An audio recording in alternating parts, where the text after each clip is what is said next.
Welcome. In our journey to this year's Ceylon International Christmas Charity Bazaar, we are creating space to celebrate unique efforts that brings positive social changes in Sri Lanka. And today, representing ICCB, I have with me media spokesperson and committee member Anusha Sethwala. Hi, thank you for having me. It's lovely to have you here today, especially to reflect on the work and the vision of ICCB and to have an inside look as to what ICCB has been up to all this time. So Anusha, if you could maybe tell us a little bit about yourself and the role you play. Hi, I'm Anusha Sethwala. I'm a committee member of the ICCB and I'm their current media spokesperson. Okay, so I've been a part of the ICCB for the last 2 years. This will be my third year. First came on board, helping them out with the media section of it. And now I have been promoted, as you would say, to their media spokesperson. So that's my role at the moment. So roughly you've been with them for a couple of years now? For 2 years. Okay. This is my third year. Okay. And if you can maybe give us a brief summary about ICCB. Okay, and so what it's all about. well, it's very interesting actually. So the International Christmas Charity Bazaar has been around for almost 40 years. Though Ceylon has come on in the last 4 years, we've been around for quite a while. And what it is its core is where actually most of the meetings were kind of really done in someone's house before. And it's a group of ladies, expat and local, who get together to actually using all their resources and contacts.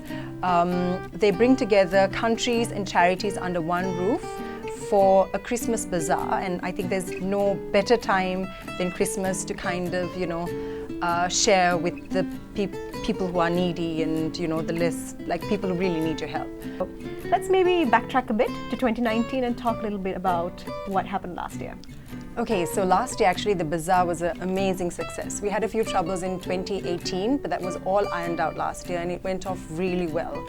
So we had about 2,300 plus people coming through, and well, most of the countries within the first part of the bazaar, like the morning, were all sold out.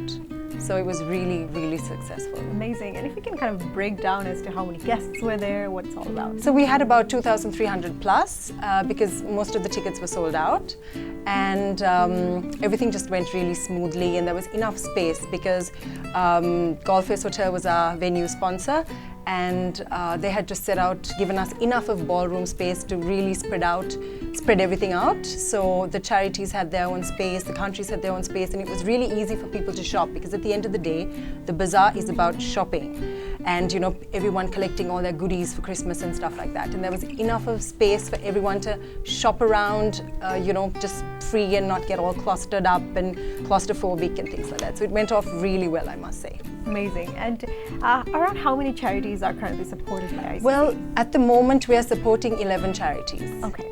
And also talking about stakeholders who have supported 2019, let's talk about the sponsors. Ceylon has been our title sponsor for the last 4 years. Then we've had Vijay Newspapers as our media sponsors. They've been with us for the last 7 years, which has been amazing. Then for our print partners, we've had Animate. They've been with us for 10 years. Then for our creative partner, it's been Studio Plus One. Then of course, I cannot forget our venue partner, which is Golfers. They've been with us for the last 2 years. Also, Alicia and Mirasa has been a sponsor, and our raffle sponsor for 2019 was Qatar Airways. Yes, so talking about the 2020 edition of ICCB, I guess there's going to be a lot of adjustments given the situation. So how are we going to uniquely address on this one? Especially this year, it's going to be really tough because the bazaar is all about, everyone meeting and gathering and, having a good time while they're purchasing their stuff for Christmas and things like that. So this year is going to be really challenging. But because there are so many charities depending on us, we want to do something. So we're still in the works of deciding what to do. So because we're still reaching out to the countries and the charities, seeing, what they're comfortable with doing. There's a lot of restrictions brought in now and things like that. So we're still in the process of trying to figure out something, but definitely by September, we will have something stable, like a reply on how we're going to go ahead with it in 2020. Okay. And roughly around how many countries are hoping to collaborate? Well, at the moment, things are we've approached the countries and we're just waiting back for a reply. Okay. So hopefully we will know soon, and hopefully they will come on board with whatever we decide to go with. And we also took a recap on the sponsors last year. So this year, is it going to be any different? How are the sponsorships? Well, the nature of it? Hopefully we will still have all the sponsors who's been with us last year on as well this year, but there might be a few changes. We don't know, because things are pretty difficult for a lot of people now, and we also have to take that into consideration. So let's hope that, fingers crossed, we have the same support that we've been having all these years. So if there's anyone who's interested for a potential partnership, how can sponsors contact ICCB? Okay, so basically you can get in touch with one of the ICCB committee members, which will be possible on one of the ICCB social media platforms.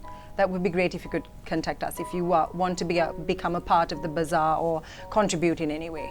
And also in terms of donations and funds, how can that be channeled off? So if you could, anyone can contact one of the ICCB committee members via one of the ICCB social media platforms. And if we could also, if you maybe take overall the charities that were supported by ICCB.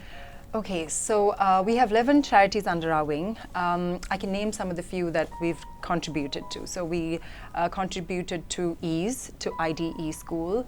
Then we contributed to Lanka Alzheimer's Foundation and Ape Lanka. And one of our most recent contributions has been to the Indira Cancer Trust. And there are many more which we try to, contribute to and do the best we can. So we did reflect on the 2019 experience, and if you can tell us what's in the pipeline for 2020. Okay, so 2020 is going to be more challenging than ever, as we all know, but we've got some works in the pipeline of what's going to happen and how we plan on going forward. So if you do follow us, please do follow us on all our social media platforms, and hopefully by September we will have something solid that we can go forward with, and we will keep you posted. So hopefully this year you won't be disappointed. Once again, thank you so much, Anusha, for joining with us, and all the very best for this year. We hope to see the Charity Bazaar coming into the spotlight in 2020 as well. Thank you so much for having us, and thank you so much again for Vijay Newspapers and Vijay Networks for all their support. Thank you so much.